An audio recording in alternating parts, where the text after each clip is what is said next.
valley.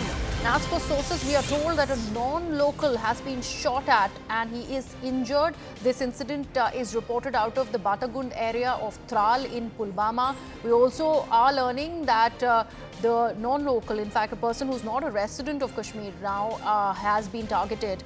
We are yet to ascertain what really happened in this case, but we do know how he has been shifted to the hospital and the area also has been cordoned off. My colleague Ishan Vani is with us. Ishan, what has happened here? What we know so far is that this guy was outside his residence where he was temporarily staying. He was fired at possibly by militants and he was injured. Though the police says that they are investigating the entire matter as they haven't found any cartridges lying in the vicinity. But it appears so far that militants are responsible for opening fire at him. He has received bullet injuries to his hand, and he was shifted to the local hospital first, and from there he's being treated at a specialized care unit. Though he's out of danger, and his hand has suffered injury due to that bullet wound. And police and other forces are trying to search through the area to know exactly where did they come from and where all who are involved in this particular incident.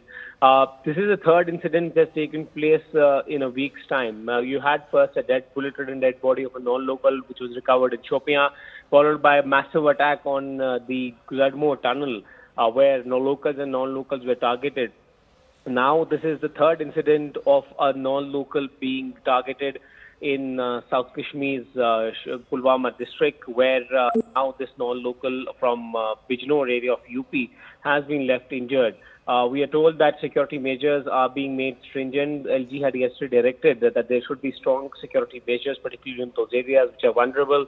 And because there are a lot of migrant workers who come to Kashmir to earn a living, they have been under target since a couple of years. And this particular targeted attack killing has again started after a very brief pause. One has to wait and see that, given the directions given by the Lieutenant Governor about having night patrolling, making security forces extra vigilant in these areas, how does it go? But it seems like that, like we have seen in the past as well, that there have been multiple attacks once any non-local is targeted. That round has once again started.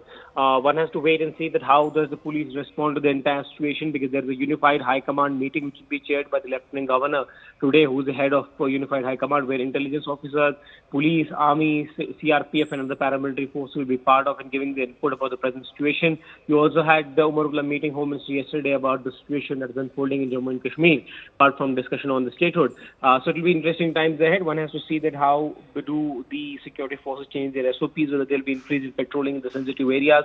But for now, Shubham is out of danger. He is being treated at the hospital in the locality, and the police is investigating the entire matter. Right. Thank you so much for that, Ishan. We're keeping an eye on this story. An unfortunate incident where a person who's not a resident of Kashmir has been shot at, possibly by the militants there in the valley. But people are still looking at what possibly was the cause of this incident that has been reported out of Tral in Pulwama. We are going into a very short break, coming right back.